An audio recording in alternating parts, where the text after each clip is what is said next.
जिस जवान से तुम्हारे फेरे होने वाले थे उसका नाम क्या है? इब्न सार के इस सवाल पर साकरा थोड़ी देर तक शर्माई लजाई, फिर गर्दन झुकाते हुए वो कह रही थी, उसका नाम धर्मदास है और वो मेरे करीबी अजीज़ों में से है। जिस रोज़ मेरे और उसके फेरे होने थे, बदकिस्मती से उससे एक रोज़ पहले ही मुझे मोमल के मुसल्लह जवानों ने अगवा कर लिया। और भला हो उस खुरैम बिन उमर का, जिसने न सिर्फ मेरी इज़्ज़त बल्कि मेरी जान की खूब हिफाजत की। जिस वक्त मुझे मोमल के आदमियों से छुड़ाकर मकरान की तरफ लाया जा रहा था, उस वक्त मैं बड़ी फ़िक्रमंद थी कि अजनबी जगह पर न जाने मेरे साथ क्या सलूक होगा। मोमल के आदमी जिस वक्त मुझे दरियाए दश्त के किनारे किनारे समुंदर की तरफ ले जा रहे थे, तो अधमुई तो मैं पहले ही हो चुकी थी। मैं ये भी जान चुकी थी कि मोमल के यहाँ मुझे ज़रूर बेआबरू किया जाएगा, पर मैंने तहैया कर रखा था कि मोमल के हाथों बेआबरू नहीं होंगी। बगी के अंदर जिस वक्त मुझे समुंदर की तरफ ले जा रहे थे, तो मैंने अपने लिबास के अंदर एक खंजर छुपा रखा था और तहैया कर लिया था कि जब मेरी इज़्ज़त मेरी आबरू का मसला उठेगा तो मैं अपना ख़ात्मा करूँगी। जिस वक्त उस खुरैम बिन उमर ने मुझे मोमल के आदमी से छुड़ाया, उस वक्त मेरी परेशानियां कुछ कम हुई थीं, लेकिन मेरे लिए ये फ़िक्रात उठ खड़े हुए थे कि मकरान में न जाने मेरे साथ क्या सलूक होगा। पर अपने साथ हरचंद राय और राम रतन को देखते हुए मुझे किसी कदर हौसला था कि उनकी मौजूदगी में कम अज़ कम मेरे साथ बदसलूकी न होगी। पर यहाँ मकरान में आकर मेरे साथ जो सलूक हुआ, जो रवैया मेरे साथ रवा रखा गया, कसम भगवान की ऐसा अच्छा रवैया तो मेरे घर में भी न हुआ था।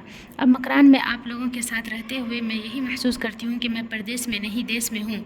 मैं अजनबियों में नहीं बल्कि अपनों में हूँ और मैं अपने घर ही में हूँ। ज़िंदगी के दिन काट रही हूँ। अगर आप मेरे मंगेतर और मेरी माँ को भी यहाँ बुलाते हैं तो ये मेरे लिए इंतहाई खुशी का बाइस होगा, लेकिन उस वक्त उनका यहाँ आना किसी भी सूरत ख़तरे से खाली नहीं है। शायद आप जानते होंगे कि नकामरा कबीले के सरदार मोमल के अलावा राजा दाहिर का बेटा जयसेना भी मुझे पसंद करता था और मुझसे शादी करने का ख्वाहिशमंद था। अब जबकि ये खबर फैलेगी कि मुझे नेरून से किसी ने उठा लिया है और मैं खो गई हूँ, तब जयसेना के हुक्म पर उसके आदमी मुझे तलाश करने की कोशिश करेंगे। इधर जब मैं मोमल के पास न पहुँचूँगी और मोमल को खबर होगी कि रास्ते में हमलावर होकर किसी ने उस के आदमियों को मौत की घाट उतार दिया है और मुझे कोई उठा कर ले गया है, तो याद रखिएगा उसके आदमी भी भूखे और सूंघने वाले कुत्तों की तरह मेरी तलाश में लग जाएंगे। इन दिनों अगर मेरा मंगेतर और मेरी माँ नेरून से इस समत आते हैं, तो याद रखिएगा जयसेना या मोमल के मुखबिर उनका ताक़ुब करेंगे और अगर वो यहाँ आते हैं तो उन्हें खबर हो जाएगी कि मैंने यहाँ क़याम किया हुआ है, लिहाजा वो हर सूरत में मुझे यहाँ से उठाने की कोशिश करेंगे।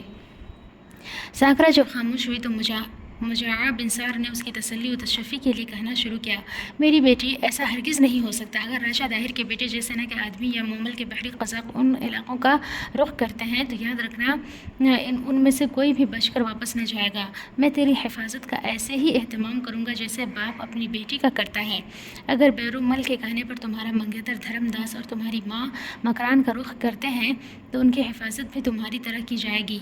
अगर उनका कोई ताक़ुब करता है तो ताक़ुब करने वाले किसी भी सूरत वापस न जाएंगे। मैं आज ही कुछ मुसल्लह जवान मुकर्रर करता हूँ जो इर्द गिर्द निगाह रखेंगे और बैरून मुल्क की वापसी का इंतज़ार करेंगे। अगर बैरून मुल्क के ताक़ुब में कोई हुआ तो उसका ख़ात्मा करते चले जाएंगे। इब्न सार की इस गुफ्तगू से सागरा काफ़ी हद तक मुतमईन और पुरसुकून हो गई थी। इतने में इब्न सार ने फिर उसे मुखातब किया, मेरी बेटी, मैंने तेरे हिस्से की खजूरें भिजवाई थी। सावल के हाथ में मैंने ये भी पैगाम भिजवाया था कि वो 2 किस्म की खजूरें हैं, छोटी और बड़ी, दोनों को अलहदा-अलहदा कर लेना।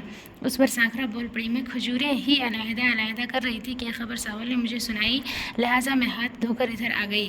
कुछ देर वो रुकी, फिर वो हरचंद राय और राम रतन के तरफ देखते हुए कहने लगी, तुम दोनों कब तक अपनी मुहिम को रवाना होगे? उस पर हरचंद राय फ़ौरन बोल पड़ा, मालिकन, मैं और राम रतन आज ही अपनी मुहिम को रवाना हो जाएंगे। हम राजा दाहिर के अलावा करमान के मजूसियों पर भी निगाह रखेंगे कि उनके मुसलमानों के ख़िलाफ़ क्या इरादे हैं। जो कुछ भी हम देखेंगे उसकी इत्तला मुहतरम मुजाआ बिन सार को करते रहेंगे। फिर हरचंद राय और राम रतन वहाँ से उठे और चले गए थे। थोड़ी देर बाद अपनी मुहिम की तरफ कूच कर गए थे। उनके जाने के बाद थोड़ी देर तक खामोशी रही। फिर साकरा ने दोबारा मुजाआ बिन सार को मुखातब किया, मेरे मोहतरम, अगर आप इजाज़त दें तो मैं और सावल दोनों मिलकर खुरैब बिन उमर की ज़ियाफ़त का इंतज़ाम शुरू करें। क्या आपको यकीन है कि वो मेरी ज़ियाफ़त को कबूल करेगा? جواب میں ابن سعد نے ہلکا سا قہقہا لگایا، پھر بڑی شفقت میں اس نے ساکرہ کو مخاطب کیا۔ ساکرہ میری بیٹی، تو بے فکر رہ، اگر اس کی ضیافت کا اہتمام کرنا ہی چاہتی ہے تو جا اپنی تیاری کر، میں تجھے یقین دلاتا ہوں کہ خریم بن عمر تیری ضیافت میں ضرور آئے گا۔ ابن سعد کا یہ جواب سن کر ساکرہ خوش ہو گئی تھی، پھر وہ ساول کے ساتھ وہاں سے اپنی حویلی کی طرف چلی گئی تھی۔